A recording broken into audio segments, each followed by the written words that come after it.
দারুণ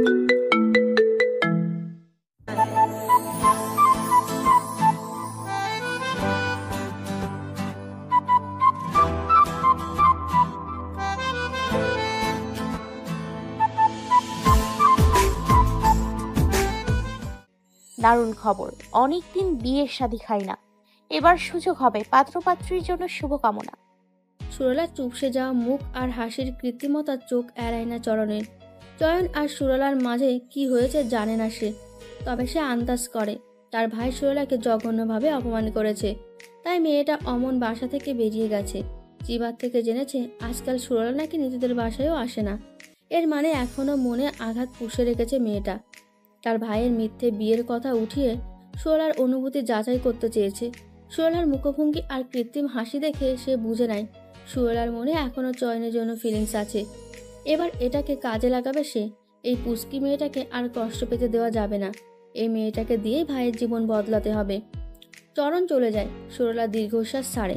চয়ন বিয়ে করছে, নিশ্চয়ই মেয়ে তার থেকে অনেক সুন্দর আর স্মার্ট। তার মতো গায়ে পড়া স্বভাব তার থাকবে না নিশ্চয়ই। এমন অনেক ভাবনাকে শাসায় সে। চয়ন আর তার রাস্তা এখন আলাদা, সুতরাং তার ভাবনায় চয়নের আসা নিষেধ। সুরলা, চল ওদিকটায় দেখে। সাবিনা মেয়েকে ডাকেন, মেয়ের সেদিকে খেয়াল নেই।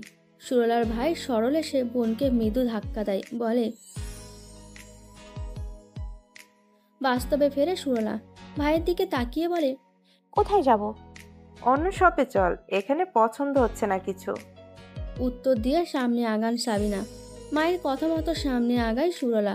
কয়েক দোকান ঘুরে সবার জন্য জামা কাপড় কিনে দুপুরের দিকে বাসায় ফেরে। ফ্রেশ হয়ে বিছানায় বসে হাঁসফাঁস করে। সুরলার মন তখনও চয়নের বিয়েতে আটকে আছে। ভাবে না বললেও ভাবনায় এসে হানা দিচ্ছে চয়ন। না পেরে রাসনাকে কল দেয়। রিসিভ হওয়ার পর সুরলা হ্যালো বলতেই রাসনা বুঝতে পারে সুরলার মন খারাপ। সে বলে, মন খারাপ কেন তোর? হ্যালো বলতেই ধরে ফেললি? অবাক হয়ে বলে সুরলা। রাসনার উত্তর, ওই এক শব্দের মাঝে আমি কোনো চাঞ্চল্য তো পাইনি, তাই ধরে নিলাম। তা বল, মন খারাপের কারণ কি? চয়ন বিয়ে করছে, ঈদের পর বিয়ে। কোনো ভনিতা ছাড়াই বলে দেয় সুরলা। ওই লোক তোকে কল দিয়ে জানিয়েছে? রাগত স্বরে প্রশ্ন করে রাসনা। না, ও কল দেয়নি। আজ শপিং মলে চয়নের ভাই বোনের সাথে দেখা হয়েছে। যাওয়ার সময় চয়নের ভাই জানালো, আমন্ত্রণও দিল। এক ভাই কষ্ট দেয়, আরেক ভাই এসে কাটা খায় লবণের ছিটা দেয়। এরা চায় কি আসলে? রাগ ঝরে পড়ে রাসনার গলায়। জানি না কি চায় ওরা।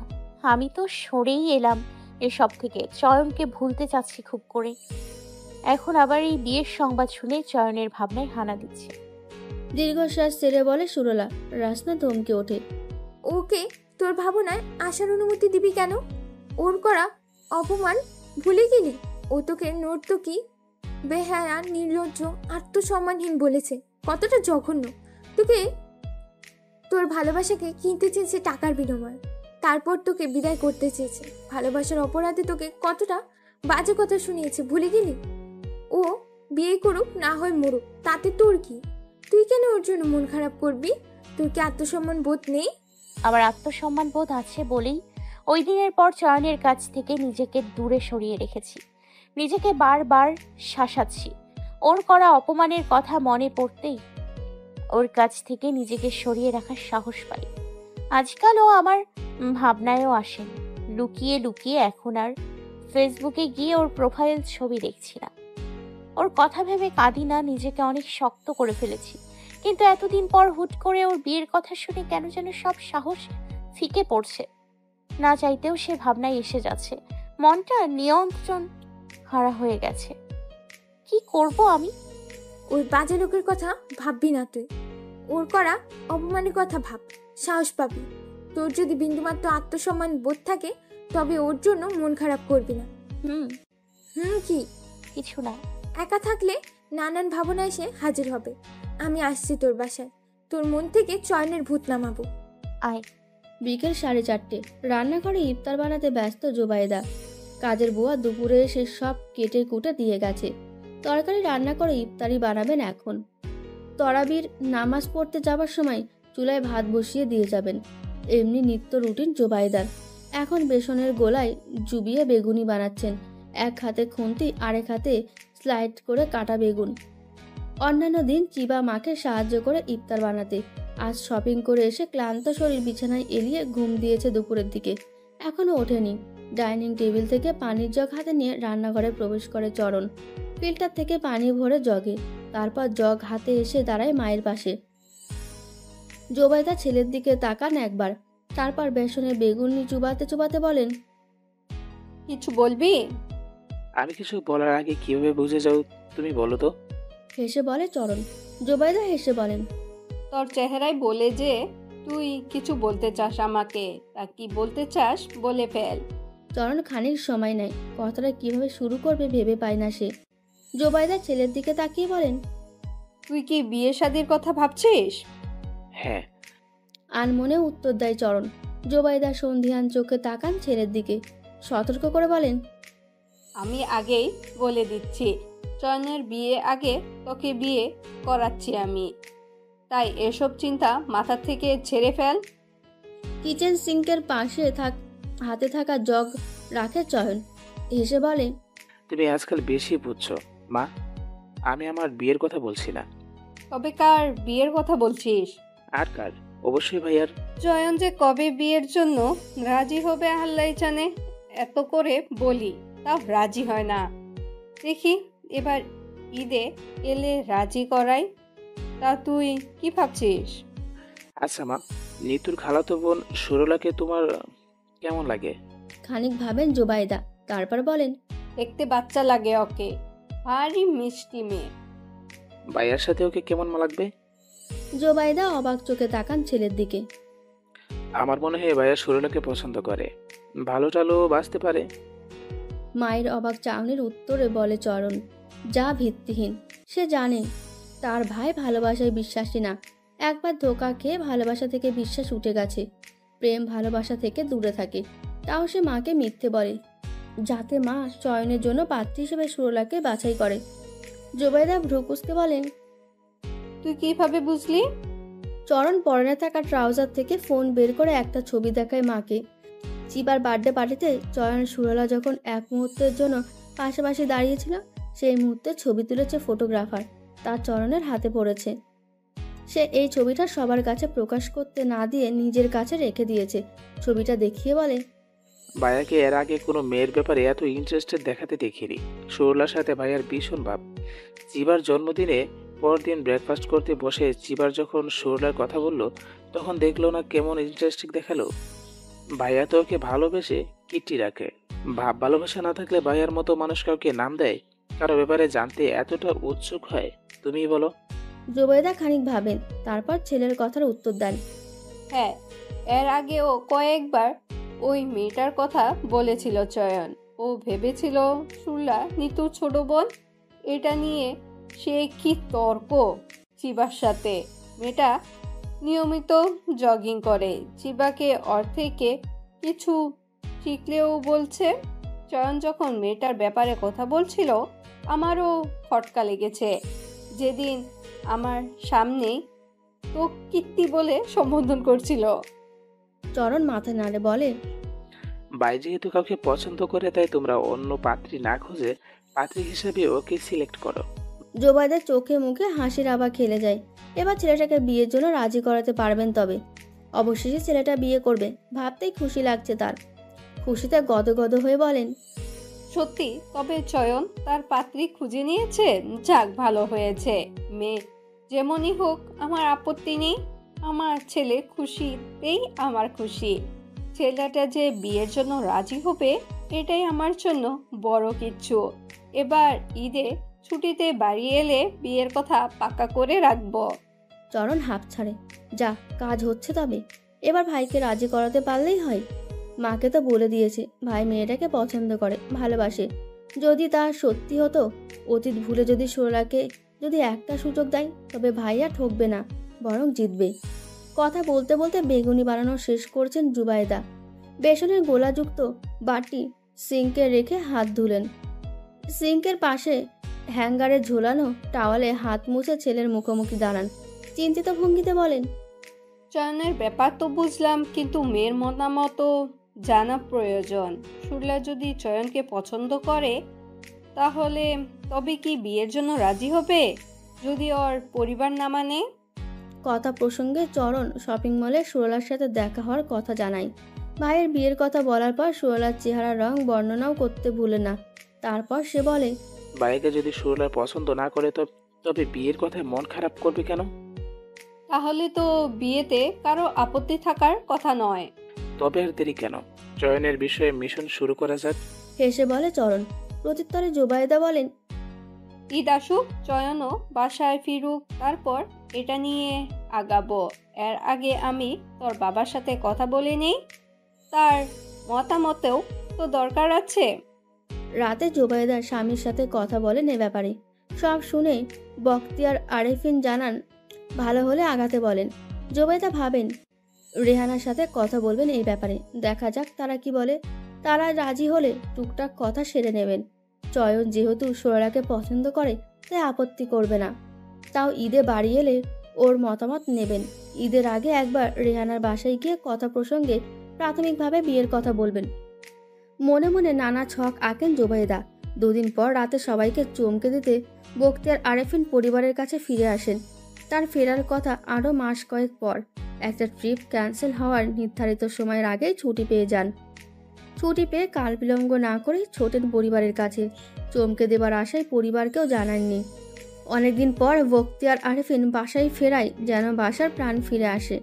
ছেলে মেয়ে আর স্ত্রীর উপচে পড়া খুশি চোখ এড়ায় না তার। প্রশান্তি চেয়ে যায় মনে। বখতিয়ার আরেফিন আসার পর বিয়ের ব্যাপার আরও গম্ভীর হয়। পরদিন সকালে তিনি স্ত্রী আর চরণকে নিয়ে বৈঠকে বসেন। চরণ মাকে ইতিপূর্বে যা বলেছে বাবাকেও তাই বলে, ছবিও দেখায়। জোবায়েদা সোলার সম্পর্কে নানান গল্প করেন। চিবা তখনও কিছু জানে না। সে কাজিনদের সাথে গ্রুপ কলে ঈদ কিভাবে কাটাবে সেই পরিকল্পনা করতে ব্যস্ত। এসবে ধ্যান যায় না তার। সোলার ছবি দেখে বখতিয়ার আরেফিন অবাক হন। বিস্মিত চোখে চেয়ে থাকেন ছবির দিকে। চরণ বলেন, বাবা তুমি চিনো ওকে? বখতিয়ার আরেফিন ইতিবাচক ইশারা করলে চরণ কারণ জানতে চাই। বখতিয়ার সাহেব স্ত্রীর উদ্দেশ্যে বলেন, তোমার মনে আছে গত বছর বাংলাদেশে আসার পর পাসপোর্ট সংক্রান্ত সমস্যা সমাধানের জন্য দৌড়াদৌড়ি করতে গিয়ে অসুস্থ হয়ে বাসায় ফিরছিলাম? জোবায়েদা মনে করার চেষ্টা করেন। মনে পড়ে তার। সায় জানিয়ে বলেন, হ্যাঁ মনে আছে, সুগার ফল হওয়ার পর তুমি ভরা রাস্তায় জ্ঞান হারিয়ে পড়েছিলে। যাওয়ার ধরেছিলে যখন 2-3 জন ছেলে মেয়ে এসে তোমাকে ধরেছিল। তুমি মিষ্টি জাতীয় কিছু চাওয়ার পর একটা মেয়ে ব্যাগ থেকে চকলেট বের করে তোমায় খেয়েছিল। তারপর খানিক জিরিয়ে তুমি স্বাভাবিক হওয়ার পরে তোমাকে বাসায় উদ্দেশ্যে গাড়ি দিয়ে করে গাড়িতে তুলে দিয়েছিল। এমনটা বাসায় এসে তুমি বলেছিলে। বখতিয়ার আরেফিন কৃতজ্ঞ স্বরে বলেন, ছেলে মেয়েদের মাঝেও এই মেয়েটিও ছিল আর চকলেট দিয়েছে ও। যাওয়ার আগে সিএনজি চালকের নাম্বার নিয়েছে। সিএনজি চালককে বাবাও বলেছিল যেন ঠিকঠাকভাবে নিয়ে আসে আমার বাসায়। পথেও 2-1বার কল দিয়েছেন একটা ধন্যবাদ দেওয়ার জন্য। পরে অনেক খুঁজেছি কিন্তু পাইনি। মেয়েটা ভীষণ মিষ্টি। এ যদি হয় আমার ছেলের পছন্দ তবে আমার কোনো আপত্তি নেই, বরং খুশি। জোবায়েদা আর চরণ সেদিনের ঘটনার জন্য সোলাদের কৃতজ্ঞতা প্রকাশ করে। জোবায়েদা বলেন, দেখতে গেলে ধন্যবাদ দিয়ে এসো। বখতিয়ার নির্দ্বিধায় বলেন, মেয়েকে ইতি পর্বে আমরা দেখেছি, তাই আর দেখাদেখি পর্বের প্রয়োজন নেই। তাছাড়া ছেলে মেয়েও একে অপরের পরিচিত, পছন্দের, সুতরাং এতে ফর্মালিটি দরকার নেই। তুমি আজই বরং মেয়ের খেলার সাথে কথা বলে দেখো। ওনারা রাজি হলে ঈদের ছুটিতে চয়ন এলে আমরা আনুষ্ঠানিকভাবে প্রস্তাব নিয়ে যাব। সব ঠিকঠাক থাকলে এঙ্গেজমেন্ট করিয়ে আসবো। বেশ। পরিকল্পনা মাফিক ইফতারের পর যাওয়ার জন্য তৈরি হন। একা যাবেন না, সাথে মেয়েকে নেবেন বলে ঠিক করেন। চিবা তখনও কিছু জানে না। জোবায়েদা তৈরি হয়ে মেয়ের রুমে যান। চিবা ইফতার করে বিশ্রাম করছিল। জোবায়েদা এসে বলেন, তৈরি হয়ে নে, আমরা নিতুদের বাসায় যাব। চিবা উঠে বসে বলে, কেন? নিতু মায়ের সাথে একটা জরুরি কথা বলার আছে। কি জরুরি কথা? এই সময় নেই, যেতে যেতে বলবো। এশার আজান দিবে একটু পর। এসে তাড়াতাড়ি নামাজ পড়তে হবে। চল তাড়াতাড়ি। চিবা 3-শার্ট প্লাজো ছেড়ে 3 পিস পরে তৈরি হয়ে নেয়। বাসা থেকে বেরিয়ে সিঁড়ি বেয়ে নামতে নামতে বলে, এবার বলো কি জরুরি কথা বলতে চাচ্ছ তুমি? জোবাইদা বলেন। চয়নের জন্য সুরলার বিয়ের প্রস্তাব নিয়ে যাচ্ছে। চিবা যেন বিশ্বাস করতে পারে না। মা তাকে সব কথা খুলে বলে। খুশিতে লাফিয়ে ওঠে। সে সুরলাকে ভীষণ পছন্দ তার। সে ভাইয়ের বউ হবে ভেবে খুশি লাগছে তার। জোবাইদা নিতুদের বাসায় গিয়ে রেহানাকে একান্তে ডেকে কথা প্রসঙ্গে বলেন সুরলা আর চয়নের বিয়ের কথা। চয়নকে রেহানার আগে থেকেই পছন্দ। চয়নকে জামাই বানানোর শখ জেগে ওঠে আবার। তড়িৎ ইতিবাচক উত্তর দেন তার পক্ষ থেকে উত্তর হ্যাঁ। বাকি সুরলার মা বাবা তাদের সাথে কথা বলে জানাবেন রেহানা। সুরলার মায়ের নাম্বার নিয়ে চলে যান জোবাইদা। রেহানা আর নীতিকাকে ডেকে জোবাইদার আনা প্রস্তাবের কথা জানান। নীতিকার চেহারার উৎফুল্লতা দেখা দেয়। সে ভেবেছিল বিয়ের ব্যাপারে প্রথমে তাকেই কোনো পদক্ষেপ নিতে হবে। এখন সব ছেলে পক্ষ থেকে হলে তাকে আর চাপ নেওয়া লাগবে না। রেহানা উৎফুল্লতার সাথে বলে, আমার সরুটার ভাগ্য খুলছে, সোনার টুকরো বর জুটবে কপালে। চয়নের মতো বর পাওয়া ভাগ্যের ব্যাপার। শুনে তো প্রথমে বিশ্বাসই করতে পারছিলাম না, এতটা খুশি লাগছিল। চয়নের কাছে আমার মেয়েটা সুখে থাকবে। আমার ইচ্ছে পূরণ হলো অবশেষে। খালামণিকে জানিয়েছো? না জনাব, এখন। হ্যাঁ হ্যাঁ রে সুরেলা, রাজি হবে তো?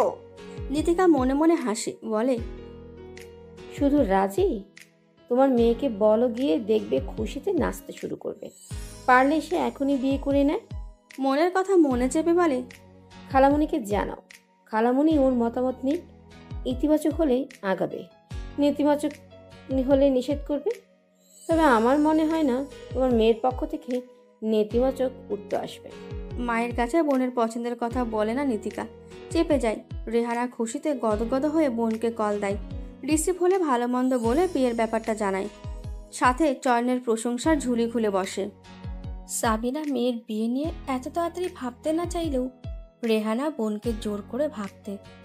রেহানার মতে এমন সুযোগ্য পাত্র সবসময় মেলে না। এখন নাগালের কাছে প্রস্তাব পাকড়াও করা উচিত। বোনের জোরাজোরি আর বোনের মুখে ছেলের প্রশংসা শুনে সাবিনার খানিক সিদ্ধান্ত নেন এ নিয়ে স্বামী তানভীরের সাথে কথা বলবেন। রেহানার সাথে কথা শেষ করার আগে চয়নের বাইরেটা চয়নের পরিবার থেকে সংগ্রহ করে দিতে বলে। ফোন রেখে সাবিনা ভাবতে বসেন আর রেহানা জোবাইদাকে কল করে। নিতুর সূত্রে জোবাইদার নাম্বার তার ফোনে সেভ আছে। প্রথম রিং হতেই রিসিভ হয়। রেহানা জোবাইদাকে ছেলের বায়োডাটা দিতে বলেন। জোবাইদা দেবে বলে জানায়। রাতে চরণকে বলে চয়নের বায়োডাটা দিতে। বিয়ে উপলক্ষে চয়নের অগোচরে চরণকে দিয়ে বায়োডাটা বানিয়ে রেখেছিলেন জোবাইদা। আর তা মাস 6 আগেই চরণ বায়োডাটার ছবি তুলে পাঠিয়ে দেয় রেহানার হোয়াটসঅ্যাপে। সাথে চয়নের কয়েকটা ছবিও পাঠায়। রেহানা তা বোনকে ফরওয়ার্ড করে। বায়োডাটা দেখতে গিয়ে প্রথমেই সাবিনার চোখ আটকায় পাসপোর্টের নামে, জোবাইয়ের আরেফিন চয়ন। নামটা বিড়বিড় করে পড়ে একবার। মনে পড়ে যায় সুরলার রুমে টাঙানো পেন্টিংয়ের নিচে লেখা জুবাইয়ের নামটা। বিস্মিত চেহারায় হিসেব মেলায় সাবিনা। অনেক কিছু মিলে যায়। তাও নিশ্চিন্ত হতে বোনকে ফোন করে। রিসিভ হতেই জিজ্ঞেস করে, আপা ছেলে কি পেন্টিং করতে জানে বা করে? সবে তারাবির নামাজ পড়তে জায়নামাজে বসেছেন রেহানা। বোনের ফোন দেখে ভেবেছিলেন বিয়ের ব্যাপারে জরুরি কথা বলবেন, কিন্তু আজগুবি প্রশ্ন শুনে ভ্রু কুঁচকে বলেন, কেন? তা দিয়ে তুই কি করবি? বলো না আপা।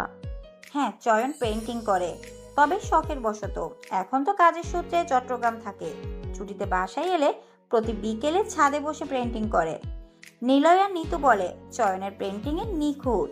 আমি দেখিনি। তোমার সাথে পরে কথা বলছি। বোনকে কথা বলার সুযোগ না দিয়ে ফোন রেখে দেন, কারণ সাবিনার হিসেব মিলে গেছে। এর অর্থ সুরলার মনের মানুষ পেন্টিং দাতা এবং বায়োডাটায় থাকা পাত্র একই জন। সাবিনা পুরো বায়োডাটা ঘেটে দেখেন, ছবিগুলো পরখ করেন। ছেলেকে বেশ পছন্দ হয় তার। এডুকেশনাল স্কিল আর ব্যাকগ্রাউন্ডও উচ্চমাত্রার। রেহানার কাছে শুনে বুঝেছেন ছেলের স্বভাব চরিত্র ভালো, দেখতেও মাশাআল্লাহ, বাদ দেবার পাত্র নয়। তাছাড়া তার মেয়ের পছন্দ এই ছেলেকেই। অন্তত মেয়ের রুমে ঝোলানো পেন্টিং আর সেদিনের চেহারা লাজুকতা এটাই বলে। মেয়ে খারাপ কাউকে পছন্দ করেনি বলে স্বস্তির নিঃশ্বাস ফেলেন সাবিনা। তারাবির নামাজ শেষে তানভীর আহমেদ বাসায় ফিরলে সাবিনা একে একে সব কথা জানান। সব শুনে তানভীর সাহেব বলেন, আমার মেয়ের মত ছাড়া আমি কোনো পদক্ষেপ নেব না। সে যদি রাজি থাকে তবে আগাবো, না হয় নিষেধ করে দেবো। তুমি কি মেয়ের সাথে কথা বলবে? সাবিনা বলেন, ঈদ যাক তারপর বলবো। এখন বললে ওর ঈদ আনন্দ মাটি হবে। এসবের মাঝে মেয়েটা ঈদের আনন্দ উপভোগ করতে পারবে না। জানো তো ও কতটা ইমোশনাল। তা ঠিক, তাহলে আপাতত এই ব্যাপারে ভাববো না। ঈদ যাক, তারপর ধীরে সুস্থে ভাবা যাবে। সুরলার কানে কথা পৌঁছায় না। ঈদ অবধি সুরলার বিয়ের ব্যাপারে কোনো আলাপ হয় না। চট্টগ্রাম থেকে চয়ন এসে ঈদের আগের দিন সকালে। ইফতারের পর চরণ যায় ভাইয়ের রুমে। চয়ন সবে বিছানায় গা এলিয়ে দিয়েছে। ভাইকে দেখে উঠে বসে। চরণ আসার সময় 2 মগ কফি বানিয়ে এনেছে। একটা মগ ভাইয়ের দিকে বাড়িয়ে দিয়ে বলে, কতদিন আমরা আড্ডা দিই না, খুব মিস করি সেই দিনগুলোকে, যখন আমরা সবাই একসাথে থাকতাম, হাসি আড্ডায় দিন কাটাতাম। আজ তোমাকে পেয়ে চলে এলাম আড্ডা দিতে। ভাইয়ের হাত থেকে কফি মগ নিয়ে চয়ন হেসে বলে, আমিও মিস করি অনেক। আজ জমিয়ে আড্ডা দিব, তবে এখানে নয়, বারান্দায় চল। 2 ভাই বারান্দায় যায়। বিন ব্যাগে বসে জমে 2 ভাইয়ের আড্ডা। কফিতে চুমুক দিয়ে চয়ন বলে, তা বল, তোর দিনকাল কেমন যাচ্ছে আজকাল? পূর্বকার নিয়ম যাচ্ছে, কোনো নড়বড় নেই। তোমার দিনকাল কেমন যাচ্ছে? কাজের প্রেসারে হাবুডুবু খেতে খেতে যাই দিন। দীর্ঘশ্বাস ছেড়ে বলে চয়ন। চরণ তার মূল কথা ছাড়ে এবার। তোমার দীর্ঘশ্বাস ফেলে দিন শেষ, সুখের সময় আসছে। মনের মানুষকে বিয়ে করে সুখী হও। চয়ন ভাইয়ের কথা বুঝতে পারে না। রঘুসকে বলে, আমার সুখের দিন আসছে তুই কিভাবে জানলি? আমি তো জানলাম না। আর মনের মানুষকে বিয়ে করে সুখী হও মানে কি? ভাইয়া, তোমার বিয়ের সানাজ বাজলো বদলে সুখী তো হবেই। হেসে বলে চরণ। চয়ন খানিক ভেবে বলে, মা আবার আমার বিয়ে নিয়ে তোড়জোড় শুরু করেছে। নিষেধ করি এসবে আমাকে না জড়াতে, তাও মা এবার কোমরে কাপড় বেঁধে নেমেছে। এই যাত্রায় মুক্তি পাবে না বলে মনে হয় না। বিয়ে তোমাকে করতেই হবে, তাও তোমার মনের মানুষকে। মনের মানুষ মানে? মা কি ওই ধোকাবাজ অনন্যার সাথে আমার বিয়ে ঠিক করেছে? এমন হলে কিন্তু খুব খারাপ হবে বলে দিলাম। চোয়াল শক্ত করে বলে চয়ন। চেহারায় রাগের আভা দেখা যাচ্ছে। চরণ ভাইয়ের রাগ শান্ত করতে বলে, তুমি ভাবলে কি করে তোমার জীবন তছনছকারীকে আমি তোমার জীবনে আবার আসতে দিব? পাত্রী অনন্যা নয়, অন্য কেউ। তা তোমার মনে কি অনন্যা ছাড়া কেউ নেই? চয়ন প্রশ্নবোধক চাহনি দিয়ে তাকায় ভাইয়ের দিকে, বলে, কার কথা বলছিস? আমার প্রশ্নের উত্তর দাও আগে, তারপর বলছি। না, কেউ নেই। খানিক সময় নিয়ে উত্তর দেয় চয়ন। চরণ হেসে জিজ্ঞেস করে, তোমার কীর্তি কেউ কি মনের বাইরে রাখো আজকাল? কীর্তি? অবাক চোখে তাকিয়ে বলে চয়ন। তারপর হকচকিয়ে উঠে বলে, মা কি ওই ইচড়ে পাকা মেয়ের সাথে আমার বিয়ের কথা বলছে? চরণ ভ্রুকুটি করে বলে, কোনো ইচড়ে পাকা মেয়ে? কার কথা বলছো? মজা নিচ্ছে চরণ। চয়ন ধমকে ওঠে, মজা নিবি না, ক্লিয়ার করে বল। কি বলবো? মা কি ওই মেয়ের সাথে আমার বিয়ে ঠিক করেছে? কোন মেয়ে? ঠোঁট দিয়ে হাসি চেপে আবারও বলে চরণ। চয়ন বুঝে যায় তার ভাই তার মুখ থেকে সুরলার নাম জানতে চাচ্ছে। নাম না বলা অবধি বলবে না। তাই সে বিরক্তি হয়ে বলে, সুরিলা না কি নাম জানি মেয়েটা, নিতুর কাজিন, ওর সাথে আমার বিয়ের কথা চলছে? না, সুরলার সাথে নয়। চয়ন হাঁপ ছাড়ে প্রশ্ন করে, তবে কে? বিয়ের কথা চলছে সুরলা ওরফে কীর্তির সাথে, তোমার কীর্তির সাথে। শব্দকার হাসি দিয়ে বলে চরণ। চয়ন চমকায়, মাথা চেপে বসে পড়ে। 7-5 ভাবে, তারপর ভাইয়ের দিকে তাকিয়ে গম্ভীর মুখে বলে, মাকে বলে দিস ওই মেয়েকে আমি বিয়ে করব না। আর সে মোটেও আমার মনের মানুষ নয়। 2 দিন হেসে কথা বললে কেউ মনের মানুষ হয়ে যায় না। আমরা শুনেছি তোমাদের মাঝে প্রেমের সম্পর্ক আছে, তবে এখন নিষেধ করছো কেন? তোদের এসব কে বলেছে? নিশ্চয়ই ওই মেয়ে বলেছে। এই মেয়েকে চিবার জন্মদিন পার্টির পর দিন এত অপমান করলাম, তাও লজ্জা হলো না। বেহায়ের মতো মানুষকে কী সব বলে বেড়াচ্ছে। আবার আসছে বিয়ে করতে। এই বিয়ের সম্বন্ধ ও নিশ্চয়ই এই মেয়ে তার বাপ মাকে দিয়ে পাঠিয়েছে। রাগে গদগদ করতে করতে বলে চয়ন। সবটা পরিষ্কার হয়ে যায় চরণের কাছে। সুরলা বিষণ্ণতা আর খালার বাসায় না আসার কারণ তার ভাই। বিনা অপরাধে মেয়েটাকে কতটা কথার ঘা দিয়েছে আন্দাজ করে সে। খারাপ লাগা কাজ করে। চোয়াল শক্ত করে প্রতিবাদী সুরে বলে, না জেনে কথা বলা ঠিক না ভাইয়া। মেয়েটাকে তোমার অপমান করা ঠিক হয়নি। অন্যের দোষে সাজা কেন তুমি ওকে দিয়েছো? তুমি জানো সেই দিন পর থেকে মেয়েটা তার খালার বাসায়ও আসেনি। সম্ভবত তোমার সাথে দেখা করতে চায় না বলেই। আর মেয়েটা কাউকে কিছু বলে বেড়ায়নি। অনন্যার পর পর কোনো মেয়ের সম্পর্কে তুমি এতটা ইন্টারেস্টেড দেখিয়েছো যে আমরা সবাই ভেবেছি তোমার মাঝে ভাব ভালোবাসা আছে। আর সে ভেবেই মা প্রস্তাব বাড়িয়েছে সুরলার খালার কাছে। সুরলার পক্ষ থেকে প্রস্তাব আসেনি, কিন্তু আজ 3 দিন 4 দিন হয়ে গেল, এখনো ওর হ্যাঁ বলেনি। সুরলা যদি তোমাকে বিয়ে করার জন্য পাগল হতো তবে আগে এই পরিবারকে মানিয়ে হ্যাঁ বলে দিত। মেয়েটা নির্দোষ, তুমি শুধুই মেয়েটাকে দোষারোপ করছো। তোরা সবসময় এক লাইন বেশি বুঝিস। যত যাই হোক, আমি ওকে বিয়ে করব না, মাকে বলে দিবি।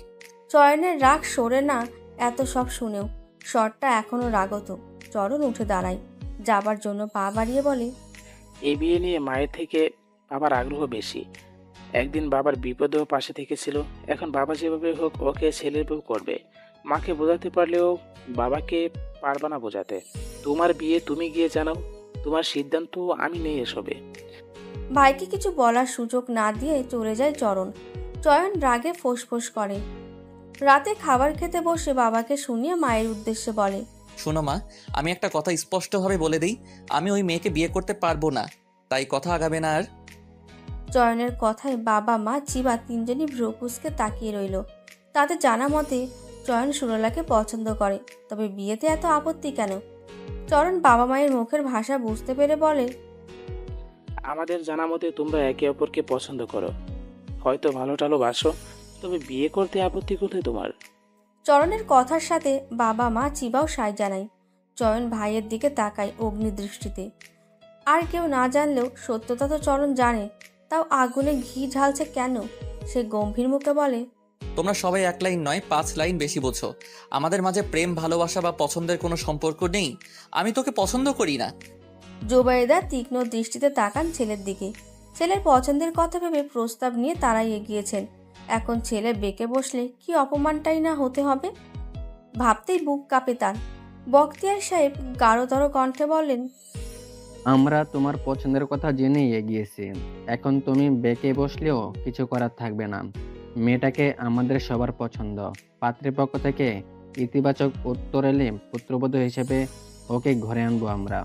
তোমার মত থাকুক আর না থাকুক, সরলাকে তোমার বিয়ে করতেই হবে। কোনো বাড়তি কথা চাই না আমি। বাবার কথার উত্তরে কিছুই বলতে পারে না চয়ন। খাবার ছেড়ে উঠে যায়। রুমে গিয়ে সুরলার নাম্বারে কল দেয়। সুরলাকে বিয়ের ব্যাপারে তার সিদ্ধান্ত জানাবে, বলবে যাতে তার পক্ষ থেকে ইতিবাচক উত্তর না আসে। সংযোগ দেওয়া সম্ভব হয় না, ব্লক দিয়েছে সম্ভবত। সুরলার সাথে যোগাযোগের আর কোনো পথ পায় না। ঈদের দিন পুরোটার সময় আনন্দে কাটিয়েছে সুরলা। বন্ধুদের বাসায় গিয়েছে, ওদের নিয়ে ঘুরতে গেছে। রেহানা বেশ কয়েকবার ফোন দিয়ে যেতে বললেও যায়নি। চয়ন বাড়িতে আছে, পাছে না দেখা হয়ে যায়। ঈদের পর দিন লাঞ্চের পর তানভীর সাহেব মেয়েকে ডেকে পাঠান নিজের রুমে। বাবার তলব পেয়ে ছুটে যায় বাবার রুমে। তানভীর সাহেব পাশে বসিয়ে স্ত্রীর ফোনটা হাতে ধরিয়ে দিয়ে বললেন, বায়োডাটাটা পড়ো, দেখো তো কেমন লাগে। সুরলা ভ্রু কুঁচকে পড়া শুরু করে।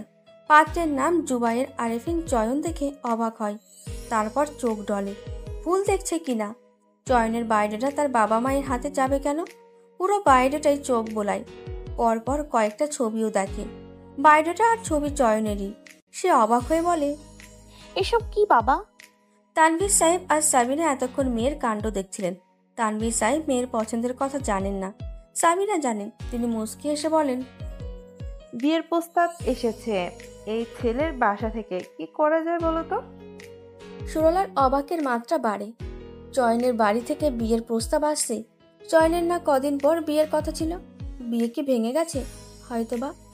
আর তাই পাত্রী না পেয়ে তাকে বিয়ে করতে চাইছে, নাকি চয়ন আবার কোনো প্রতিশোধ নিতে চাচ্ছে? নিজেকে শক্ত করে নিয়েছে সে। যত যাই হোক, ওই লোকের কথা ভাববে না আর না তার কোনো ফাঁদে পা দেবে। সুরলা সরাসরি বলে দেয়, কি করবে আর? নিষেধ করে দাও, পাত্রকে আমার পছন্দ হয়নি। আর একটা কথা, আমার বিয়ের কথা কেন আসছে এখন? বাবা, তুমি না বললে আমার পড়াশুনো শেষ করার আগে বিয়ের কথা ভাববে না? তানভীর সাহেব মেয়ের মাথায় হাত বুলিয়ে বলেন, আমি নিষেধ করেছি, তোর মাও নিষেধ করেছে। রেহানা আপা জোর করেছেন ভাবতে। পাত্র নাকি ভালো, এমন পাত্র হাতছাড়া করলে পরে পাবো না। তবে আমি বলছি, তোর মত থাকলে আগাবো, না হয় বাদ। আমার মত নেই, বাদ দিয়ে দাও। কড়া গলায় বলে সুরলা। সাবিনা অবাক চোখে তাকান মেয়ের দিকে। হঠাৎ কি হলো? বেঁকে বসলো কেন? দুজনের ঝগড়া টগড়া হয়েছে নাকি? তিনি বলেন, ভেবে বলছি তো আমরা নিষেধ করে দিলে কিন্তু আর হ্যাঁ বলতে পারবো না। ভেবেই বলছি, না করে দাও। কড়া গলায় বলে রুম থেকে বেরিয়ে যায় সুরলা। সুরলা বিয়ের অমত দেওয়ার পরপরই সাবিনা বোনকে জানায়। নীতিকাও শুনে তার বিস্ময়ের শেষ থাকে না। যে মেয়েটা কদিন আগে অবধি চয়ন চয়ন বলতে অজ্ঞান ছিল, আজ সে কিনা চয়ন থেকে মুখ ফিরিয়ে দিচ্ছে। নীতিকার কথা বলতে চায় সুরলার সাথে। সুরলা নীতিকার ফোন ওঠায় না। সাবিনার ফোন থেকে কথা বলতে চাইলেও বলে না। ঘটনা জানতে নীতিকা ঈদের তৃতীয় দিন সকালে মাকে নিয়ে খালার বাসায় আসে। এসে ফ্রেশ হয়ে সুরলাকে জেকে ধরে। সুরলা শুধু জানায় সে চয়নকে তার জীবনে চায় না, চয়নকে তার জীবন থেকে মুছে নিয়েছে। তাদের মাঝে এখন কোনো কিছুই নেই। নীতিকার বিশ্বাস হয় না যেন। সে এর পেছনের ঘটনা জানতে চাইলে সুরলা এড়িয়ে যায়। বিকেলে সুরলাকে নিয়ে সাবিনা, রেহানা, নীতিকা আলোচনায় বসেছে। আলোচনার মুখ্য বিষয় সুরলার বিয়ে। রেহানা সুরলাকে নানানভাবে বোঝাচ্ছেন যেন রাজি হয়ে যায়। রেহানা এমনও বলেন, সরুমা, চয়নের মতো ছেলে আজকাল পাওয়া দুষ্কর। সে লাখে একটা, যেমন ভদ্র তেমন চেহারা, চাকরি বাকরিও ভালো, সব দিক দিয়ে পারফেক্ট। তুই খুব সুখে থাকবি।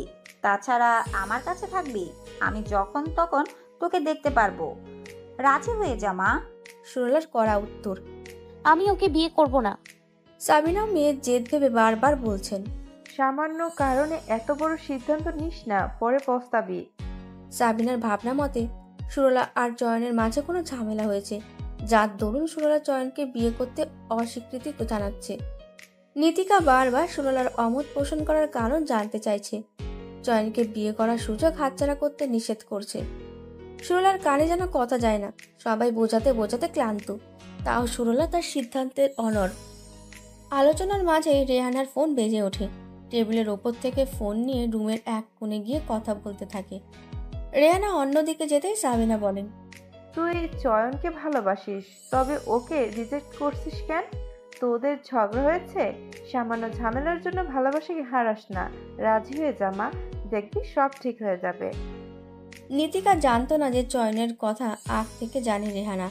জেনে সে স্বস্তির নিঃশ্বাস ফেলে বলে, খালামণি, তুমিও জানো সব?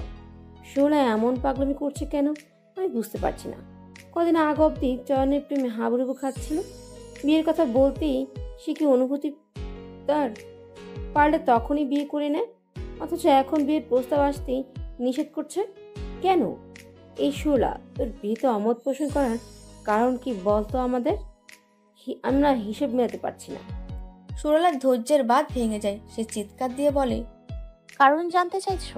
তবে শোনো, তোমরা যাকে ভদ্র নম্র বলছো সে আসলে মুখোশধারী। বাইরে এক আর ভেতরে এক। ওর মতো খারাপ মানুষ আর দুটি নেই।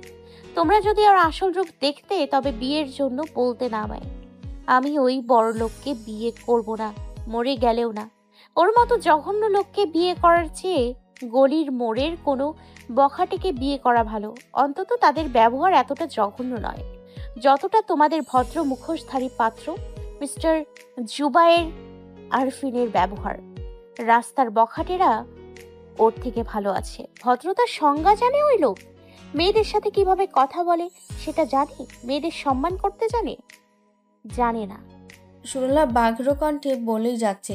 রেহানা ফোন কানে দেওয়া অবস্থায় ইশারায় বারবার চুপ করতে বলছেন। সুরলার কথার কারণে ফোনের ওপাশে বলা মানুষটার কথা যাচ্ছে না। সুরলাকে যখন বলেও থামানো যাচ্ছে না, তখন তিনি রুম থেকে যাওয়া ধরলেন। 2 কদম দিতেই সুরলা তাকে থামিয়ে দেয়। রেহানার হাত থেকে ফোন নিয়ে নেয়। ফোন খাটে ছুঁড়ে মারে, খালাকে খাটে বসায়, বলে ওঠে, আমার কথা শেষ না হওয়া অবধি উঠবে না। শোনো, তোমাদের সুপাত্রের কুকীর্তি, মেয়ে বিয়ে দেওয়ার স্বাদ মিটে যাবে। ওই বদলোকের কাছে বিয়ে দিলে আমি সুখে থাকবো বলছো? আমার তো মনে হয় আমার জীবন থেকে সুখ উধাও হয়ে নরকে পরিণত হবে।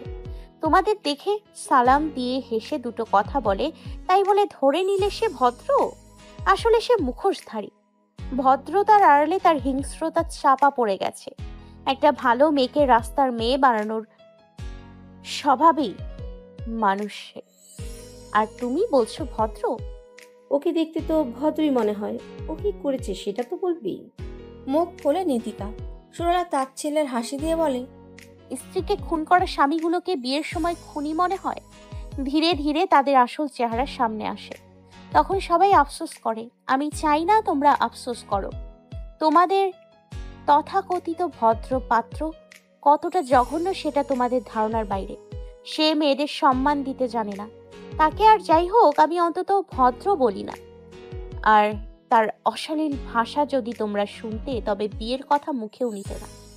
তার আসল রূপ দেখে আমি কোনোভাবেই ওকে বিয়ে করে নিজের জীবন নষ্ট করতে চাই না।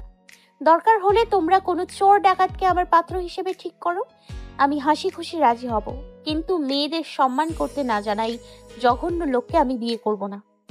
কদিন আগ অবধি এই জঘন্য লোক বলতেই অজ্ঞান ছিলে। আমি যদি ভুল না হই, তোদের মাঝে কোনো সম্পর্কও ছিল। তোর রুমে তার দেয়া পেন্টিং এর ঠাঁই পাওয়া, সেটাই বলে অত্যন্ত। সে যে জঘন্য সেটা কি আগে জানতি না তুই? না পারতে বলে দেন সাবিনা। সুরলা রেগে বলে, তার আসল রূপ দেখার পরপরই আমি ভাবনা থেকে তাকে ঝেড়ে ফেলেছি। কোনো এক সময় এমন জঘন্য লোক আমার ভাবনায় ছিল ভাবতেই আমার আজকাল লজ্জা লাগে। ভাবনা থেকে যাওয়ার পরপরই আমার চারপাশ থেকে তার অস্তিত্ব বিলীন করেছি। সেই পেইন্টিং এখন হয়তো বুড়িগঙ্গার তীরে আবর্জনায় হাবুডুবু খাচ্ছে। আজকের পর থেকে বিয়ের কথা তো দূর, ওই লোকের নামটাও বলবে না আমার সামনে। আমি তাকে ঘৃণা করি। সে মরুক বাঁচুক, আমার কিচ্ছু যায় আসে না। থেমে খালার দিকে শান্ত গলায় বলে, তুমি আজই ওই বদ লোকের ভালো মাকে ভদ্রভাবে নিষেধ করে দিবে। ভদ্র মহিলা চমৎকার মানুষ, ছেলেটাই যতটা বদ। আন্টি আর চিবাকে আমার পক্ষ থেকে সরি বলে দেবে। রেহানা হতভম্ব হয়ে সুরলার দিকে তাকিয়ে আছে।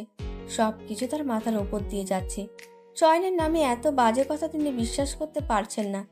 আর সুরলা এসব জানে কিভাবে? নানান প্রশ্ন ঘুরপাক খায় রেহানার মতে। রেহানা অনেকটা ফিসফাসিয়ে বোনকে জিজ্ঞেস করে। সাবিনা পুরো বিষয়টা বুঝিয়ে বলে। রেহানা অবাক হয়, এদের মাঝে কিছু ছিল অথচ তিনি টের অবধি পাননি।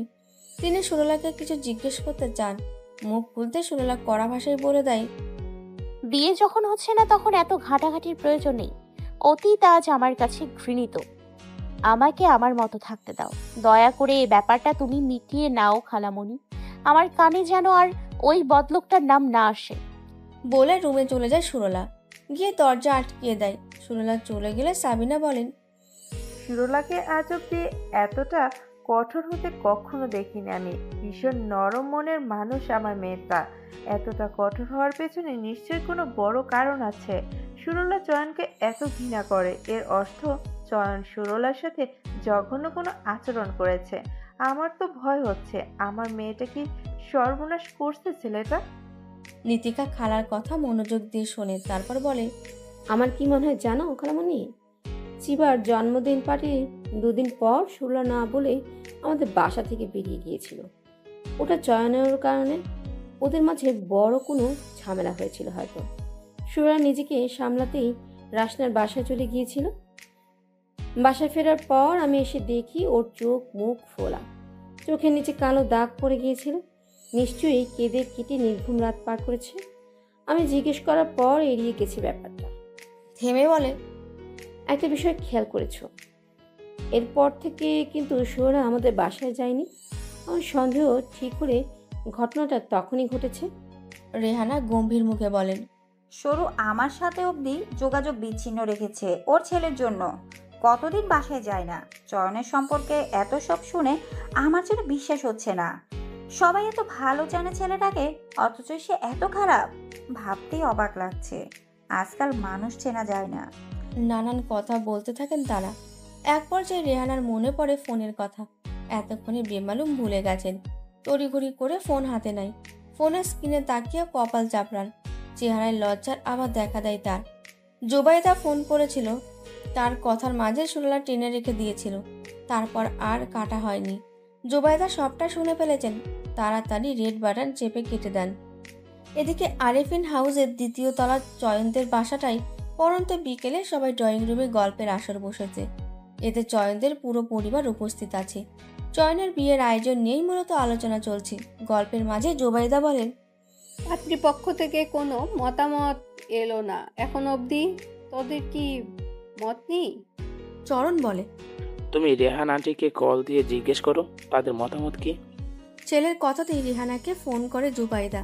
সবার শোনার সুবিধার্থে ফোন স্পিকার দিয়ে টেবিলে রাখেন। খানিক কথা বলার পর রেহানার গলার আওয়াজ আসে না, আর তার পরিবর্তে কোনো মেয়ের রাগত স্বর ভেসে আসে। ভালো করে শুনতেই বোঝা গেল এটা সুরলার গলা। বিয়ে নিয়েই কথা বলছে। অতঃপর একে একে সুরলার সব কথা শুনল তারা। সুরলা যখন চয়নকে খারাপ বলছিল, বখাটের সাথে তুলনা করছিল, তখন সবাই অবিশ্বাস্য চোখে তার দিকে বারবার তাকাচ্ছিল। যেহেতু চয়ন সুরলা একে অপরের পরিচিত ছিল, তাই তাদের ভাবনা মতে সুরলা না জেনে কথা বলছে না, নিশ্চয়ই এর মাঝে কোনো ঘটনা আছে। চোখ মুখ লাল করে চয়ন মাথা নিচু করে বসে থাকে। মাঝে একবার চরণ ফোন কাটতে নিলে বাবা বাধা দেয়, বলে, আমরাও শুনি আমাদের ছেলের কীর্তি। সুরলার প্রতিটা কথা অবাক করে সবাইকে। সবাই যখন চয়নের দিকে তাকাচ্ছিল, তখন লজ্জায় চয়নের মাথা কাটা যাওয়ার উপক্রম হলো যেন। এতটা অপমানিত বোধ কখনো করেনি সে। ফোন কাটার পর বখতিয়ার সাহেব গম্ভীর মুখে বলেন, আজ অবধি কেউ তোমার নামে মন্দ কথা বলেনি। এই মেয়েটা তোমাকে এত খারাপ বলছে, তোমাকে বিয়ে করার চেয়ে কোনো বখাটাকে বিয়ে করা উত্তম মনে করছে। তার কারণ কি? তুমি মেয়েটার সাথে কি করেছ যা বখাটাকেও কর্মকে হার মানায়? জোবাইদা ছেলের দিকে অবিশ্বাস্য চোখে তাকিয়ে বলে, বাবা আসলে কি তুই এতটা খারাপ? সুরলা এসব কিভাবে জানে? তুই ওর সাথে কি খারাপ কিছু করেছিস? প্রস্তাব ফিরিয়ে দেওয়ার সময় রাহেনা যদি আমাকে এসব বলে, তবে আমি কি বলবো? কি সাফাই দিব? মা বাবার অবিশ্বাস মানতে পারে না চয়ন। উঠে চলে যায় নিজের রুমে। সামান্য একটা মেয়ের জন্য মা বাবা তাকে অবিশ্বাস করছে। মেয়েটার সাথে সে কি এমন করেছে? খানিক বকা দিয়েছে শুধু। এর জবাবে মেয়েটা এমনভাবে প্রতিশোধ নিল। তাকে যতটা খারাপভাবে উপস্থাপন করেছে, সে কি ততটা খারাপ? তার জানা মতে সে এতটা খারাপ নয়। মেয়েটা বাড়িয়ে বলছে তাকে সবার সামনে ছোট করতে। মনে রাগ আর ক্ষোভের ভিত দেখা যায়, চেহারায় রাগের রক্তিম আভা। মা বাবার অবিশ্বাস্য দৃষ্টি বারবার চোখে ভাসে চয়নের। মা বাবা তাকে কত খারাপ ভাবছে। সব সময় তারা তাকে নিয়ে গর্ববোধ করত। আজ মেয়েটা তাকে খারাপ বানিয়ে দিয়েছে। সুরলা পরিকল্পনা করে এত সব করেছে। এসব ভাবনা মনে আসতেই রাগগুলো প্রতিশোধ পরায়ণ হয়ে ওঠে। রাগে কিরমির করতেই ভাবতে থাকে তার জীবনের অশান্তি আনা মানুষকে কিভাবে শাস্তি আনা যায়। রাগে কিরমির করে আর ভাবতে থাকে তার জীবনে অশান্তি আনা মানুষকে কিভাবে অশান্তি আনা যায়। বিকেল গড়িয়ে সন্ধ্যা। সন্ধ্যা গড়িয়ে রাতে চয়নের ভাবনা শেষ হয়। মাথায় চমৎকার পরিকল্পনা আসে। সে সুরলাকে বিয়ে করবে। তার ভাবনা, আমাকে খারাপ বলেছো তুমি? আমি বখাটে থেকেও খারাপ। আমাকে বিয়ে করলে তোমার জীবন নরক হবে। হোক নরক। আমাকে খারাপ বানিয়ে তুমি কি শান্তিতে থাকতে পারবে? পারবে না। আমি দেব না। আমি তোমাকে বিয়ে করব, তোমার অমর থাকা সত্ত্বেও। আজ আমাকে সবার সামনে খারাপ বানিয়েছো, আমাকে সবার সামনে ভালো বানানোর দায়িত্বও তোমাকে নিতে হবে। শুধু দেখে যাও আমি কি করি। জেদ চেপে যায় চয়নের। মায়ের ফোন থেকে সুরলার মায়ের ফোন নাম্বার নিয়ে কল দেয়। রিসিভ হতেই সালাম দিয়ে নিজের পরিচয় দেয়। চয়ন নামটা শুনে সাবিনার কণ্ঠ গম্ভীর হয়। কল দেওয়ার কারণ জিজ্ঞেস করে। চয়ন জানায়, বিকেলে মায়ের ফোন কলের মাধ্যমে সুরলার বলার সব কথাই সে শুনেছে। সে ব্যাপারে কথা বলতে চায়। এরপর চয়ন তার আবেগী কণ্ঠে নানান কথা ব্যক্ত করে, যার মূল ভার হলো সুরলা এবং সে একে অপরকে ভালোবাসে। তাদের মধ্যে সম্পর্কও ছিল। সামান্য একটা কারণে সুরলা তার সাথে ঝগড়া করে ব্রেকআপ করে নেয়। ক্ষোভ থেকে এখন বিয়ে করতে চাইছে না। চয়ন সুরলাকে ভীষণ ভালোবাসে। বিয়ে করলে সুরলাকেই করবে। সুরলাও চয়নকে ভালোবাসে। শুধুমাত্র জেদ আর ভুল বোঝাবুঝির কারণে বিয়েতে অমত পোষণ করছে। সাবিনা যেন সুরলাকে বোঝায়, সুরলাকে বিয়ের জন্য রাজি করায়।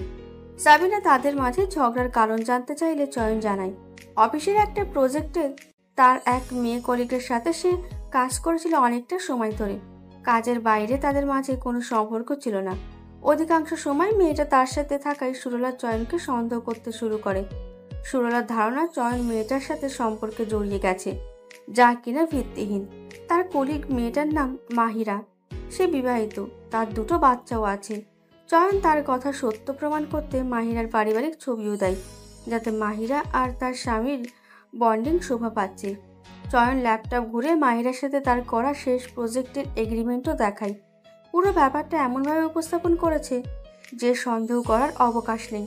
প্রমাণের ভিত্তিতে সাবিনা বিশ্বাস করেন চয়নের কথা। সুরলার বিকেলে বলা কথার সাথে উক্ত ঘটনার খানিক রেশ পাওয়া যায়। তাছাড়া সুরলা চয়নকে ঘৃণা করার সুস্পষ্ট কারণ বলেনি, শুধু খারাপ তা বলেছে।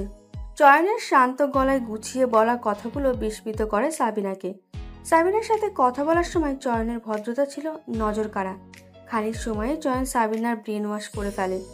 সুরলা এবং সে একে অপরকে ছাড়া থাকতে পারবে না। মুখে বললেও সুরলা এখনো চয়নকে ভালোবাসে।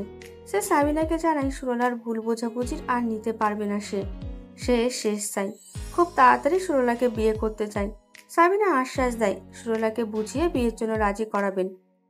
কথা শেষে ফোন রেখে রেহানাকে চয়নের বলা কথাগুলো বলে। অল্পতে হাইপার হওয়া আর ভুল বোঝাবুঝির অভ্যাস আছে সুরলার, সেটা কারো অজানা নয়। সুরলার দ্বারা সব সম্ভব, তাই রেহানাও বিশ্বাস করেন। চয়নকে তিনি চেনেন ভালো করে, সে এতটা খারাপ হতেই পারে না। দুই বোন মিলে সিদ্ধান্ত নেন তারা সুরলাকে চয়নের কাছে বিয়ে দেবেন। তানভীর সাহেব রাজি হন না মেয়ের অমতের জন্য। পরে ব্যক্তিগতভাবে দেখা করে চয়ন ভালোভাবে বুঝিয়ে বলে। তানভীর সাহেবের মন জয় করতে খুব বেশি সময় লাগে না চয়নের। সে খুব সুন্দরভাবে গুছিয়ে কথা বলতে পারে। চয়নকে ভীষণ পছন্দ হয় তানভীর আহমেদের। চয়নের কথার মাঝে তিনি সুরলার জন্য চিন্তা আর ভালোবাসা দেখতে পান, যার দরুন চয়নের কথা বিশ্বাস করতে সময় লাগে না তার। সুরলার জন্য চয়নকে উত্তম মনে হয় তার। চয়ন তানভীর আহমেদকে জানায় সে সুরলাকে বিয়ে করতে চায়, আর তা খুব দ্রুত। বিয়ের ব্যাপারে তানভীর সাহেব কোনো আশ্বাস না দিয়ে ভেবে জানাবেন বলে বাসায় ফেরেন। বাসায় ফিরে স্ত্রীর সাথে আলাপ করেন এই ব্যাপারে। সাবিনা তো আগে থেকেই রাজি ছিলেন। স্বামীকেও তার মতামতের কথা বলেন। মেয়ের জেদের জন্য মেয়ের নিজের সুখ বিসর্জন দিচ্ছে। মা বাবা হয়ে তাদের চুপ থাকা উচিত নয়। তানভীর সাহেব চয়নের ব্যাপারে খোঁজখবর নিয়ে খারাপ কিছু পান না, বরং সবাই চয়নকে ভালোই খ্যাতি দেয়। বাদ দেওয়ার কোনো সুযোগ না পেয়ে তিনিও রাজি হন। রেহানার সাথে যোগাযোগ করে দুদিন পরই হ্যাঁ বলে দেন। তাদের ইতিবাচক জবাবে আরেফিন পরিবারের বিস্ময়ের বন্যা বয়ে যায়। এত কিছুর পর পাত্রপক্ষ থেকে ইতিবাচক জবাব কেউই পরিকল্পনা করতে পারেননি। জুবাইদা বারবার রেহানাকে জিজ্ঞেস করেন, সুরলা রাজি আছে, আমাদের সবার মত আছে এতে? রেহানা জানেন জুবাইদা কেন বারবার এই কথা জিজ্ঞেস করছেন। সুরলার সব কথা যে জুবাইদা শুনে ফেলেছেন তা অজানা নয় রেহানার। তাই তিনি বিষয়টা সত্যায়িত করতে একগাল হেসে জবাব দেন, সবাই রাজি আছে। আসলে চয়নের সাথে সুরলা ঝগড়া হয়েছে কোনো এক ব্যাপারে, বিচ্ছেদ হয়েছে ওদের সম্পর্কে। চয়নের উপর বেশ ক্ষোভ ছিল সুরলার। প্রস্তাব আসার পর সে ক্ষোভের ঝাড়ে প্রস্তাব ফিরিয়ে দিয়ে ওদের ভুল বুঝিয়ে রেস ধরে সম্বন্ধটা ভাঙতে বসেছিল। চয়ন সে ভাঙন ঠিক করে এখন ওদের ভুল বুঝাবুঝির ইতি টেনেছে। তবে সুরলা খানিক রেগে আছে চয়নের উপর। বিয়ে হলে ঠিক হয়ে যাবে, চিন্তা করবেন না। চয়ন, অবাক কণ্ঠ জুবাইদার। তার বিশ্বাস হচ্ছে না যেন। রেহানা বলেন, হ্যাঁ, চয়নও তো আমার বোন, আর ভগ্নিপতির সাথে কথা বলে সবটা ঠিক করেছে। আপনারা শীঘ্রই প্রস্তাব আর বিয়ের পাকা কথা আসতে আসুন। আলহামদুলিল্লাহ, আমি কালই আসব সবে পরিবারের সাথে। জুবাইদার খুশি ধরে না যেন। ফোন রেখে খুশিতে হাঁক ছাড়েন সবাইকে। দুপুরের খাবারের পর সবে যে যার রুমে গিয়ে ভাত ঘুমের প্রস্তুতি নিচ্ছিল। জুবাইদার ডাকে সবাই তড়িঘড়ি করে বসার রুমে চলে আসে। সবাই আসাতেই জুবাইদা খুশির সংবাদ দেয়। চিবা খুশিতে চিৎকার দিয়ে ওঠে। বখতিয়ার আরেফিনের চেহারায়ও খুশির আভা দেখা যায়। খুশির আভা দেখা যায় না চরণের চেহারায়। সে ভ্রুকুচকে বলে, এটা কিভাবে সম্ভব? সুরলা রাজি হলো কিভাবে? জুবাইদা চয়নের দিকে তাকায়, বলেন, তোদের সম্পর্কের কথা আগে বলিসনি কেন? পশু সুরলার সাথে এসব শোনার পর আমরা যখন তোকে অবিশ্বাস করেছিলাম তখন অন্তত বলতে পারতি যে তোদের মাঝে ঝগড়া হয়েছে, তাই সুরলা ডেকে এসব বলেছে। বলিসনি কেন? উত্তরে চয়ন বলে, আমাদের মাঝে যে সমস্যা ছিল তা মিটে গেছে, এখন পুরনো কথা না টেনে বিয়ের দিকে মন দাও। চিবা, চরণ আর বখতিয়ার সাহেব কিছু বুঝতে পারছেন না। তারা জিজ্ঞাসু দৃষ্টিতে তাকিয়ে আছে। বখতিয়ার সাহেব বলেন, কিসের সমস্যার কথা বলছো তোমরা? উত্তর জুবাইদা রেহানার বলা কথাগুলো বলেন। চিবা বলেন, আমি তো ওই দিনই সরলার কথা শুনে বুঝতে পেরেছিলাম তোমাদের মাঝে কোনো সম্পর্ক আছে। ভাইয়ার করা পেন্টিং যে চলে গেছে সুরলার ঘরে। চয়ন চেহারায় লাজুকতা টেনে মৃদু হাসে। ভাবটা এমন যে সত্যি সুরলার প্রেমে মগ্ন। চরণ ভাইয়ের পাশে গিয়ে ফিসফিসিয়ে বলে, ভাইয়াকে না জানলেও আমি সত্যটা জানি। তুমি কি করতে চাইছো? হঠাৎ রং বদলালে কেন? যদি এর পেছনে সরলার কষ্ট দেওয়ার কারণ থাকে তবে দয়া করে এসব করো না। চয়ন ভাইয়ের দিকে তাকায় এক পলক, তারপর মায়ের দিকে তাকিয়ে বলে, আর মাত্র 2 দিন ছুটি আছে আমার, এরপর আমি চট্টগ্রামে চলে যাব। এই 2 দিনে তুমি বিয়ের ব্যবস্থা করো। ঘরোয়া বিয়ে হবে, বাইরের কেউ যেন না থাকে। আমি আঙ্কেলের সাথে কথা বলে নিব, এদিকটা তুমি সামলাও। বলে হাঁটা ধরে। মাঝপথে থেমে পিছু ফিরে বলে, আর হ্যাঁ, তোমার গুণধর পুত্রবধূকে বিয়ের ব্যাপারে কিছু জিজ্ঞেস করবে না। আমার রাগ তোমাদের উপর ঝাড়বে। ওর সাথে যোগাযোগের চেষ্টা করো না। রাতে তানভীর আহমেদের সাথে কথা বলে চয়ন। ছুটি শেষ হওয়ার কারণে পরদিনই তড়িঘড়ি করে বিয়ের সিদ্ধান্ত নেওয়া হয়। সুরলাকে রাজি করানোর দায়িত্ব দেওয়া হয় নীতিকাকে। নীতিকা আসে পরদিন সকালে। সুরলা তখন ঘুমে মগ্ন। নীতিকা সুরলাকে জাগিয়ে বলে, তুই এদিকে ঘুমাচ্ছিস আর ওদিকে সব ঘটনা ঘটে যাচ্ছে। কি হয়েছে আবার? ঘুম জড়ানো কণ্ঠে বলে সুরলা। নীতিকা তড়িৎ বলে, চয়নকাল বিয়ে করে ফেলেছে। তুই রিজেক্ট করায় ও বেশ খেপে গেছে। তারপর ওর এক কাজিনকে বিয়ে করে নিয়েছে। মাত্রই নিলয় ফোন দিয়ে বলল। চয়নের বিয়ের কথা শুনে সুরলা তড়িৎ উঠে বসে। চোখ থেকে ঘুম চলে যায়। রাগের বশত সেদিন মা বোনকে এত কথা শুনিয়েছে সে। তার সত্য কয়টা? সে চয়নকে এখনো ঘৃণা করতে পারে না। তার মনে ঘৃণা আসে না চয়নের জন্য। চয়নকে ভোলার ভান করলেও সফলভাবে ভুলতে পারে না। মনে নানান রূপে এসে হানা দেয় চয়নের ভাবনা। আত্মমর্যাদা রক্ষার্থে সে চয়নকে রিজেক্ট করেছে। সে আর চায় না চয়নকে। চয়নের ওপর জমে থাকা ক্ষোভ থেকেই সেদিন এত সব বলেছিল। আজ চয়নের বিয়ের কথা শুনে মনের কোথাও খারাপ লাগা কাজ করছে। কষ্ট হয় সুরলার। সে বুঝতে পারে তার মনে চয়নের জন্য ভালোবাসা এখনো অবশিষ্ট আছে। নিজের কষ্টগুলো বোনকে দেখাতে চায় না। কাপা গলায় বলে, তো আমি কি করব? সুরলার গলার স্বর জানান দেয় সুরলার কষ্টের কথা। নীতিকা অন্যদিকে ফিরে মুচকি হাসে। সুরলার দিকে ফিরে বলে, ও তোর উপর জেদ করে বিয়ে করে ফেলেছে। তুই বাপ্পারাজের বেশ ধরবি কেন? তুইও বিয়ে করে নে। ওকে দেখিয়ে দে তুইও ওকে ছাড়া চলতে পারিস। এভাবেই নানান কথা বোঝায় নীতিকা। সুরলার মনে ক্ষোভের জায়গা দিয়ে সুরলাকে রাজি করায় বিয়ের জন্য। সে জানায় মফিকের এক বন্ধু আছে যে কিনা নীতিকার বাগদানের পর থেকে সুরলাকে পছন্দ করে। মাসখানেক আগে সে প্রস্তাব দিয়েছে। সুরলা রাজি থাকলে যখন তখন বিয়ে করতে প্রস্তুত সে। জেদের বশত সুরলা বলে দেয়, আজই কাজে নিয়ে আসতে বল তাদের। আমি বিয়ে করব, কারোর কথা ভাববো না। এই বদ লোকের জন্য নিজের জীবন থামিয়ে রাখবো না। এই রেস ধরে সন্ধ্যার পর কাজে নিয়ে হাজির হয় আরিফিন পরিবার। সুরলাকে নীতিকা তার রুমে দরজা আটকে রাখে যাতে পাত্রের খোঁজ না পায়। বিয়ে পড়ানোর আগে সাবিনা, রেহানা, কাজী, নীতিকা, তানভীর সাহেব যায় সুরলার রুমে। বিয়ে পড়াতে শুরু করে। সুরলার মনে তখনও চলছে চয়ন। চয়নের সাথে কাটানোর সব মুহূর্তের কথা ভাবছে সে। এদিকে যে পাত্রের নাম জুবাইর আরিফিন বলছে কাজী, সেদিকে তার খেয়ালই নেই। একে একে সব কথা ভেবে চয়নের অপমানের কথা ভাবে সে। রীতিমতো মনে রাগ জমে, ক্ষোভ জমে। তখনই নীতিকা তাকে ঝাঁকি দিয়ে কবুল বলতে বলে। সুরলা বাস্তবে ফেরে, মনের ক্ষোভ নিয়ে কবুল বলে ফেলে। রেজিস্টার পেপারে স্বাক্ষরও করে দেয়। বিয়ে হয়ে যায়। নীতিকা ছাড়া বাকিরা সুরলার মাথায় হাত বুলিয়ে চলে যায়। নীতিকা সুরলার দিকে তাকিয়ে মুচকি হাসতে থাকে।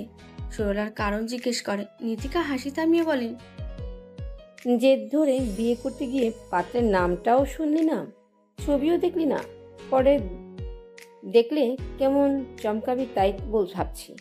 সুরলার রাগত উত্তর, পাত্র যেমনই হোক অন্তত এই বদলোক থেকে ভালো হবে, এটাই আমার বিশ্বাস।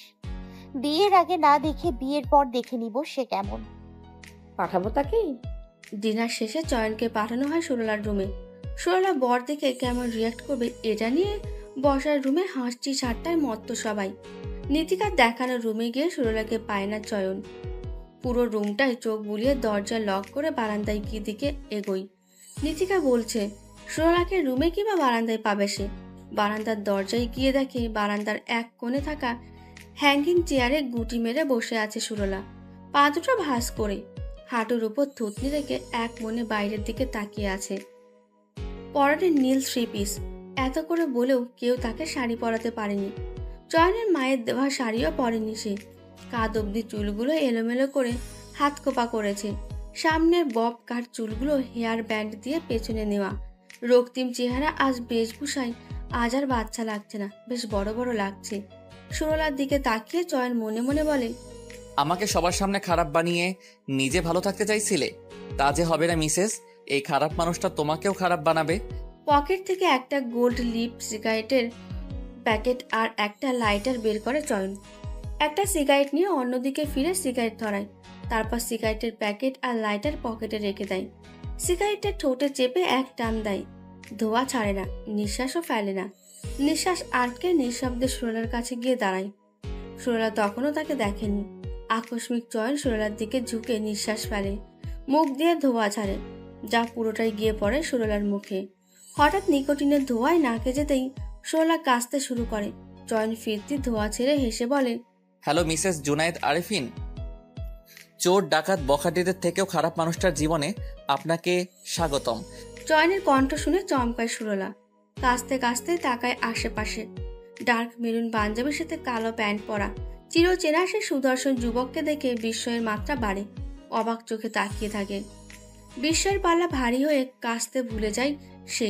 তার বিস্মিত মুখভঙ্গির পরিবর্তে চয়ন বাঁকা হেসে বলে, এই ঘৃণিত মানুষটার উপর আবারও ক্রাশ খেয়ে গেলে নাকি? এটা কিন্তু তোমার নীতিবিরুদ্ধ। আমার মতো খারাপ মানুষের উপর তোমার মতো দুধে ধোয়া তুলসী পাতা টাইপ মানুষের ক্রাশ খাওয়া সাজে না। নিজেকে সংযত করো মিসেস। সুরলার ভাবনা, এই বদলোক এখানে কেন এসেছে? এ না কাল বিয়ে করেছে, তবে আজ এখানে এসেছে কেন? আমার বিয়ে খেতে? বিয়ে খেতে এলে আমাকে মিসেস জুবাইর বলছে কেন? মিসেস জুবাইর মানে তো 1 মিনিট, আমার কি এই বদলোকের সাথে বিয়ে হয়েছে? আল্লাহ, তেমন যেন না হয়। এটা আমার শোনা ভুল কথা হোক। নিশ্চিত হতে সে তড়িঘড়ি উঠে দাঁড়ায়, চোখ রাঙিয়ে বলে, এখানে কেন এসেছেন? কি চাই এখানে? আমার বিয়ে করা বউয়ের সাথে দেখা করতে এসেছি। অতীব ভদ্র আর উপচে পড়া ভালো গুণ নাকি তার, যে নাকি নিজেকে ছাড়া জগতের সবাইকে খারাপ ভাবে। তাই দেখতে এলাম সেই ভদ্রলে বেশি নারীকে। যদিও আমার আসার পেছনে আমার শ্বশুর শাশুড়ির হাত আছে। তারাই বলেছেন বিয়ের পর স্বামী স্ত্রী একান্তে কিছু সময় কাটাতে, তাই চলে এলাম। স্বাভাবিক গলায় বলে চয়ন। সুরলা রাগত স্বরে বলে, এত কিছুর পর আপনাকে আমার বাসায় কে ঢুকতে দিয়েছে? এখানে এসে আবার তামাশা শুরু করেছেন। যান, গিয়ে নিজের বউকে সময় দিন, আমাকে বিরক্ত করবেন না। চয়ন এবার শব্দযোগে হেসে ওঠে, যেন সে কোনো মজার কথা শুনেছে। হাসতে হাসতে বলে, তোমার অবগতির জন্য জানাই, আপনার সাথে যার বিয়ে হয়েছে সেই ব্যক্তিটা জুবাইর আরিফিন চয়ন, অর্থাৎ আমি। আমার মতো খারাপ মানুষটার সাথেই তোমার বিয়ে হয়েছে। অসম্ভব, এটা হতেই পারে না। অবিশ্বাসের সুরে বলে সুরলা। চয়নের হাস্যরসের সাথে বলে, সম্ভব বলেই বিয়েটা হয়েছে। কিভাবে সম্ভব হয়েছে শুনবে? সুরলা কথা না বলে প্রশ্নবোধক চাহনি দেয়। চয়ন বলে, তোমার বাবা মাকে ছলে বলে কৌশলে ব্রেন ওয়াশ করেছি, তাতেই সবাই আমার উপর ফিদা হয়ে মেয়ে বিয়ে দিয়ে দিল। তোমার বাসায় ফুল দিয়ে বরণ করেছে আমায়। হ্যাঁ, নিজের বউকে সময় দিতে এলাম। তোমাকে বিরক্ত করব না, শুধু টুকটাক একটু একটু নিজের মাঝে ভিলেন ফিলিং আনাবো, এই যা। বলে সুরলার ওপর আবারও ধোঁয়া ছাড়ে। সুরলা আবারও কাশতে শুরু করে। নিকোটিনের ধোঁয়া নাক দিয়ে পেটে ঢুকে গেছে। কাশতে কাশতে যেন দম বন্ধ হয়ে আসে। সুরলা না পারতে বলে, সিগারেট ফেলে দিন প্লিজ। সুরলার কথাই কান দেয় না চয়ন। নিকোটিনের চুমুক দিয়ে শোক টান মেরে ধোঁয়া ছাড়ে পুনরায়। তারপর তাচ্ছিল্যের সুরে বলে, বরের নাম না জেনে আমার উপর জেদ ধরে বিয়ে করেছো। কি বলেছো? সে যেমনই হোক অন্তত আমার চেয়ে ভালো হবে। কিন্তু তোমার কপালে যে ভালো মানুষ লেখা নেই মিসেস। তোমার ঘৃণার পাত্র, চোর ডাকাত আর বকাটে থেকেও খারাপ মানুষটাই তোমার ভাগ্যে লেখা আছে। কি করবে এবার? খারাপ মানুষের খারাপ কাজ সহ্য তো করতেই হবে, স্বামী বলে কথা। বলে আবারও ধোঁয়া ছাড়ে। কাশতে কাশতে সুরলার প্রাণ ভ্রমরা বের হওয়ার উপক্রম। চোখ দিয়ে অশ্রু গড়ায় অনবরত। নাকে মুখে অন্যায় কোণা চেপে কাশছে, যেন আর ধোঁয়া না ঢুকতে পারে। ধোঁয়া থেকে বাঁচতে বারান্দার অপর প্রান্তে চলে যায় সে। চয়ন তার অবস্থানে থেকে আরো কয়েক টান দিয়ে সিগারেট ফেলে দেয়। গাল ভর্তি ধোঁয়া ছেড়ে দেয় বাইরের দিকে। অতঃপর সুরলার দিকে এগিয়ে যায়। সুরলার মুখ থেকে কাপড় সরিয়ে বলে, আজ আর নিকোটিনের ধোঁয়ায় ভাসালাম না তোমায়। কাশতে কাশতে তুমি অক্কা টক্কা পেয়ে গেলে তোমার পরিবার আমার নামে মামলা দিবে। খবর জানাজানির পর টিভি আর ফেসবুকে শিরোনাম হবে, বিয়ের পর স্বামীর সাথে প্রথম সাক্ষাতে নববধূর রহস্যজনক মৃত্যু, স্বামী গ্রেপ্তার। কমেন্ট সেকশনে ছেলেপেলেরা অ্যাডাল্ট মিনিং বের করে মজা নিবে। আমি এমনটা চাচ্ছি না বলে আজকের মতো রেহাই দিলাম। তবে তোমার উইকনেস জেনে নিলাম, মাঝে মাঝে কাজে লাগবে। চয়নের স্পর্শ পেতে ছিটকে দূরে সরে যায় সুরলা। কাঁচতে কাঁচতে রাগত স্বরে বলে, কেন বিয়ে করেছে না ভাই? প্রতিশোধ নিতে? চয়ন বাঁকা হেসে বলে, তোমার মতো সুশ্রী আর উত্তম গুণাবলীর অধিকারী মহান নারীকে নিজের জীবনে বরণ করে নিয়ে ভালো হওয়ার ট্রিক্স জানতেই বিয়ে করেছি। তুমি তো আমার খারাপের মাত্রাটা জানোই, তোমাদের গলির মোড়ের বখাটেদের থেকেও বেশি খারাপ, তাই না? এই খারাপকেই ভালোতে রূপ দেওয়ার জন্য তোমায় বিয়ে করেছি। চয়নকে মনে প্রাণে চেয়েছে সুরলা, আর সেটা বর্তমানে নয়, অতীতের কোনো এক সময়ে। চয়নের অপমানের পর থেকে আর চায়নি চয়নকে। চয়ন বিয়ে করেছে শুনে জেদের বশত নিজেও বিয়ে করেছে, যাতে সবটা ভুলে নতুন করে শুরু করতে পারে। কিন্তু চয়নের ভিন্ন ভাবনার কথা তার অজানাই ছিল। চয়ন যে তার কয়েকটা কথার জন্য সবাইকে নিজের ফাঁদে ফেলে প্রতিশোধ নিতে তাকে এইভাবে বিয়ে করে ফেলবে, সে কল্পনাও করেনি।